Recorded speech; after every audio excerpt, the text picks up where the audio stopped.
One of the only reasons why Asians in the Western Hemisphere have not organized is because we have hated our Asian image. Because the image of Asians have been in the hands of people who have created an image that is negative and hateful. And it's been negative and hateful to us. We haven't wanted to identify with it. One of the tricks that the white West they use is mind control to make us hate ourselves. They project the image of Asia negatively.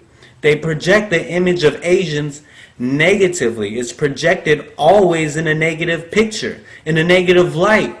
Weak, wimpy, gay, shy, incoherent, homosexual, quiet, passive, inconfident. And regularly it was being repeated so negatively that naturally it became negative to you and me. And you and I began to hate it. We didn't want anything to do with Asia, or Asians, or much less have somebody call us Asian. And in hating Asia and in hating the Asian, we ended up hating ourselves and not even realize it, because you can't hate the sky and not hate the stars. You can't hate your origin and not hate yourself. You can't hate Asia and not hate yourself. You can't hate Asians and not end up hating yourself. So the West very carefully and skillfully, without us knowing, use tricks to make us hate our Asian identity and our Asian characteristics. And some of us have hated our characteristics. Some of us hated the design of our eyes. We hated the clean smoothness of our skin. We wanted to look like a caveman and have hair all over our face. We hated the brown in our eyes and the black in our hair. We hated the blood of Asia that was in our veins.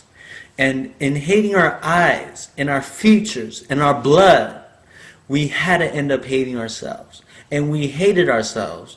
Our eyes became to us like a burden that was pushing us down, weighing us down. Our eyes became to us like a jail that would follow us and trap us, keep us confined, not let us go this way or that way. And we felt that this burden and this jail that would trap us and imprison us was based only on our eyes and the design of our eyes.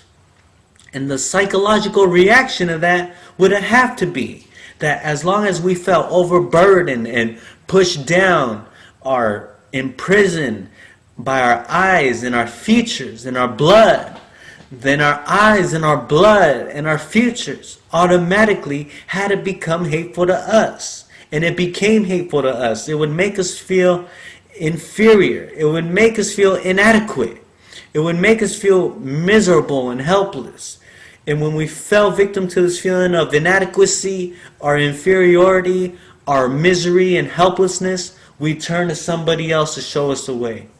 We didn't have confidence in another Asian man to show us the way, or Asian people. Back then we didn't. We didn't think Asian people could do anything.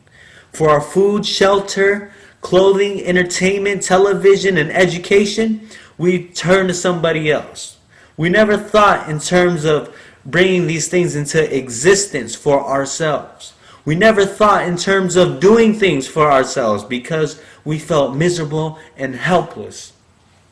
And what made us feel miserable and helpless was our hatred towards Asians that ended up being the hatred towards ourselves.